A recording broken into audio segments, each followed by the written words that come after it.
मैंने सुना है ये, मतलब कि मैंने एक मतलब कि एस एन गोइनका जी का मैंने एक मतलब कि ऑडियो सुन रहा था मैं, तो उसमें वो बता रहे थे कि जैसे जब दीर्घ, क्या आप जब दीर्घ शिविर करेंगे, लंबे शिविर करेंगे, तो उसमें उसमें मत, चित्त चित्त का जो स्थान होता है, मतलब कि मुझे अच्छे से वो समझ में नहीं आया था बंते जी, मतलब वो किस चित्त तरह जो क्या है, बात थी वो।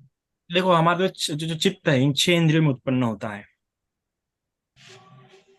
जो हमारा जो चित्त है ना, इन 6 इंद्रियों में जी। उत्पन्न होता है, इसलिए 6 प्रकार के विज्ञान बताया गया। चक्षु विज्ञान, सोत विज्ञान, घान विज्ञान, जीवा विज्ञान।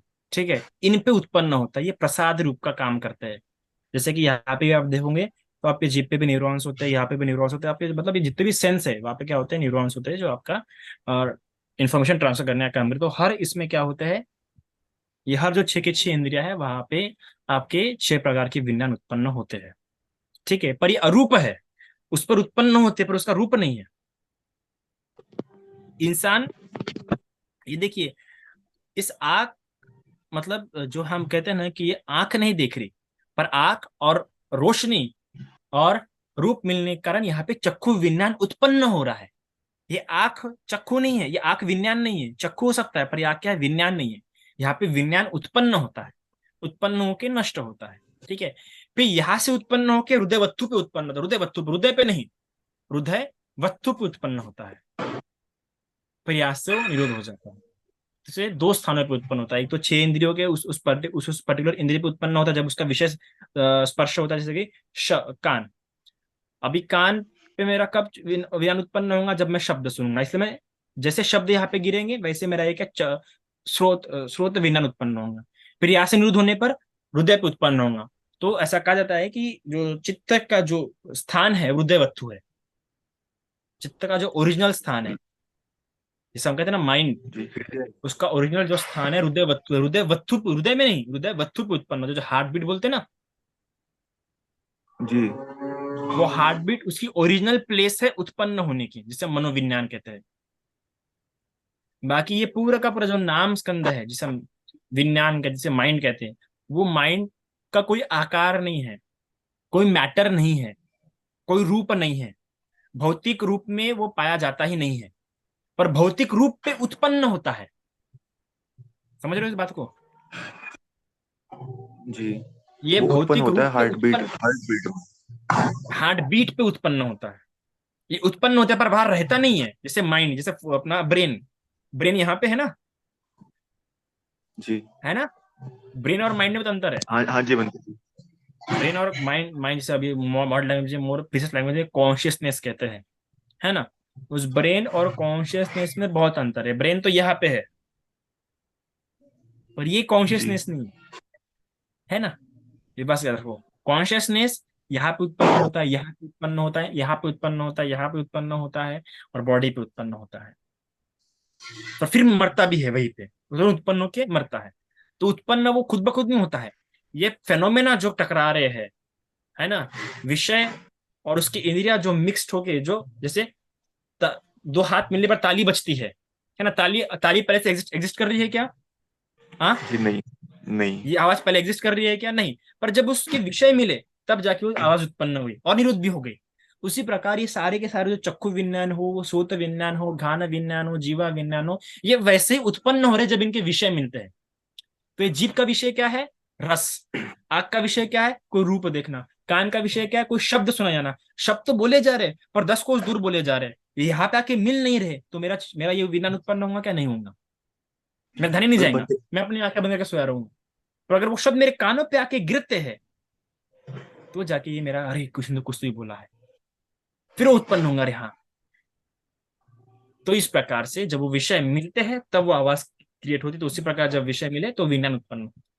और फिर यहां से निरुद्ध होने के बाद हृदय वस्तु पे उत्पन्न होता है। हर चित्त तो 2 बार उत्पन्न होता है, साधारण भाषा में समझा रहा हूँ, एकदम सटीक नहीं है। चक्षु में उत्पन्न होने के बाद हृदय वस्तु में उत्पन्न होता है, इसलिए हमारी ब्रेथ वगैरह बढ़ जाती है, ब्लड प्रेशर वगैरह ऊपर नीचे होता है ना। तो यहाँ पे एक बार जी। चक्षु में उत्पन्न, फिर चक्षु में उत्पन्न होने के बाद हृदय वस्तु पे उत्पन्न होगा हर चित्त। मतलब बनते जी हम समझा? ये कह सकते हैं कि चित्त जो है, चित्त उत्पन्न होता रहता है और नष्ट होता रहता है। उस उत्पन्न होते हुए नष्ट होते हुए को देखते रहना है। और ठीक है कहाँ पे बनते जी। देखना है? इसी काया पे देखना है। काया के भाव में इसी काया पे उत्पन्न होता है। इसका कुछ स्थान नहीं है, एक काया पे उत्पन्न होता है। काया पे का, इसलिए सती पठान में कितना प्यारा कहा गया है, अय्य लोके सात लोके निवस्यमाना निवसति उपज्जमाना उपज्जति। कितना वो, मुझे इतना प्यारा पसंद है वो शब्द सती पठान का।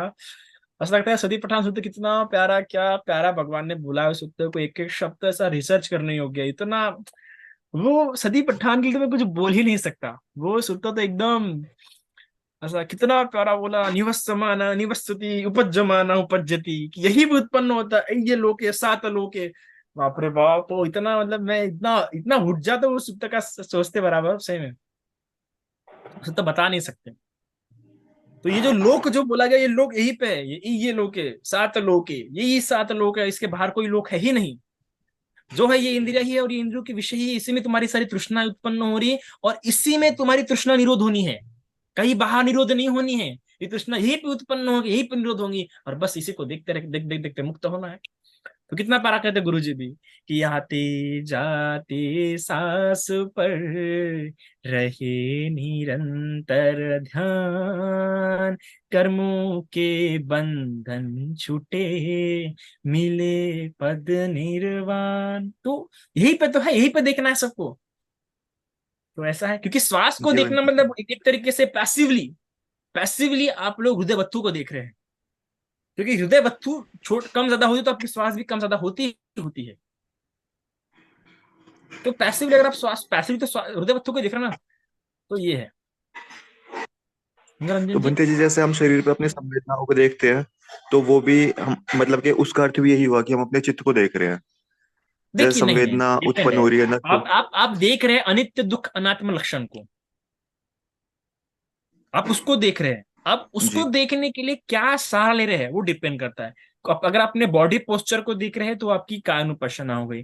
फिर आपने बॉडी पे उत्पन्न होने वाली वेदनाओं को देख रहे हैं तो आपकी वेदनानुपश्यना हो गई। फिर आप अपने चित्त को उत्पन्न होते हुए मरते हुए देख रहे हैं, यहाँ वहां, तो चित्तानुपश्यना हो गई। इस प्रकार देख रहे कि कुशल है या कुशल है, वो हो गया। फिर इस प्रकार विचार को देखे तो धम्मानुपश्यना हो गया। तो वो सती पट्ठन में जो पूरा जो क्रम है वो मोटे तौर, मोटे से बारीक बारीक होते हुए जाता है वो। तो जैसे जैसे आपकी प्रज्ञा तीक्ष्ण होती जाएंगी, जैसे आपकी साधना बीनने लायक होती जाएंगी, तो वैसे वैसे कायानुपश्यना से वेदनानुपश्यना, वेदनानुपश्यना से चित्तानुपश्यना, चित्तानुपश्यना से धम्मानुपश्यना। और जरूरी नहीं कि आप उतने उतने ही लंबा तक जाए। अरे कायानुपश्यना करते करते भी आप मुक्त हो सकते हैं। वेदानुपश्यना, हर एक का अलग अलग ऑब्जेक्ट होता है। कोई वेदानुपश्यना से मुक्त हो जाता है, कोई चित्तानुपश्यना से मुक्त हो जाता है, कोई धम्मानुपश्यना से मुक्त। क्योंकि देखना क्या है?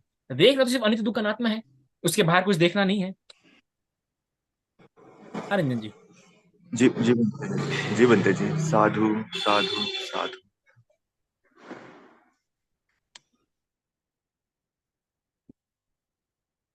वंदामी भंते जी। मंगल मेरी उपस्थित है आवाज जी, आ रही बिल्कुल। है भंते जी? अरे बिल्कुल आ रही है आपकी आवाज। हाँ, बस क्षमा याचना के साथ मैं ये पूछना चाह रही थी कि जैसे कहते हैं हमें श्रमण प्रिय हैं, और श्रमण कितना त्याग के साथ रहते हैं, और जैसे एक ही चीवर पहनते हैं। पर मैं सब संसार में देखती हूँ तो संसार में हम कितना कुछ जो घर में होता है जो हम खरीदते हैं, और कई बार मैंने स्वयं को देखा है कि मतलब शॉपकीपर से कहते हो चाहिए तो कुछ भी नहीं पर कुछ लेना चाहते हैं। और ऐसे ही मैंने ये अनुभव किया कि जैसे घर में कोई मान लो एक गिफ्ट आया, मेरे किसी रिलेटिव ने भेजा, तो मुझे लगा मेरे पिताजी को ये मेरे लिए रखना चाहिए था। तो मैं देखती हूँ ये जो लोभ वाला चित्त उत्पन्न हो रहा है, तो इससे कैसे हम मुक्त हों? तो लोभ वाला चित्तपन हो रहा है तो इसका मतलब विकार वाला चित्त उत्पन्न हो रहा है, और ऐसा भी नहीं है कि वो चीज है नहीं हमारे पास। फिर लगता है कि उसको बाजार से जाके मैं भी खरीद के लाऊंगी, तो इसका मतलब फिर ये कंपैरिजन वाला चित्त भी उत्पन्न हो रहा है, फिर जेलसी वाला भी उत्पन्न हो रहा है, और आशाएं भी उत्पन्न हो रही हैं। तो ये कितना सारा कुछ ऐसे हो रहा है, तो इसी के बारे में मुझे आपका मार्गदर्शन। तो देखिए कैसा है कि जो लोग उत्पन्न हो रहा है, ये पहले देख लीजिए कि शहर में खरीदने की जरूरत है कि नहीं। विचार तो उत्पन्न ना होंगे, उसमें कोई गलत बात है ही नहीं। उसे तकलीफ मत लीजिए। तकलीफ तब लीजिए जब ये हट नहीं रहा विचार। पर हटाने के पहले भी विचार कर लो कि सेम लेने की जरूरत है क्या। ठीक है, मेरे मन में लेने की इच्छा उत्पन्न हो गई, पर लेने की उतनी आवश्यकता होगी तो ठीक है, ले लो। हाँ, भले ही हो सकता है कि कोई और व्यक्ति मेरा कारण में आ जाए, हाँ, कि उस व्यक्ति के कारण मेरे में उत्साह उत्पन्न हो, जरूरी नहीं कि हर बार लोग। हाँ ठीक है, लेने का मन कर रहा है, अगर सामर्थ्य हो तो ठीक है ले लो, पर उस पर विचार करो कि सही में ये लेने योग्य है या नहीं, या पैसे इन्वेस्ट करने योग्य है या नहीं, ऐसे जानते हुए करो। और फिर अगर वो हटा नहीं है, आपको लगता है कि नहीं नहीं मुझे हटा नहीं है, जरूर हर बात को लोभ में मत लो, ठीक है मुझे इच्छा हुई है वो लेने की, ले लेती हूँ। और नहीं भी अगर उतना हो रहा है तो फिर उसके दुष्परिणाम देखो, उसको नेगेटिवली देखने का कोशिश करो, है ना, या शुभ भावना करो। तो आपको जो है उसको काउंटर करना सीखना पड़ेगा। लोभ उत्पन्न हो गया है तो फिर उसे एक तो हटा दो सिंपली, कि नहीं मुझे सोचना ही नहीं है ऐसा कह के। और अगर नहीं हट रहा है तो फिर उसके अपोजिट जो थॉट्स होते हैं उसके उस वैसा सोचो, पर लोभ उत्पन्न होंगे। और अगर आपकी लोभ युक्त चर्या है तो फिर तो वो होने से रहा।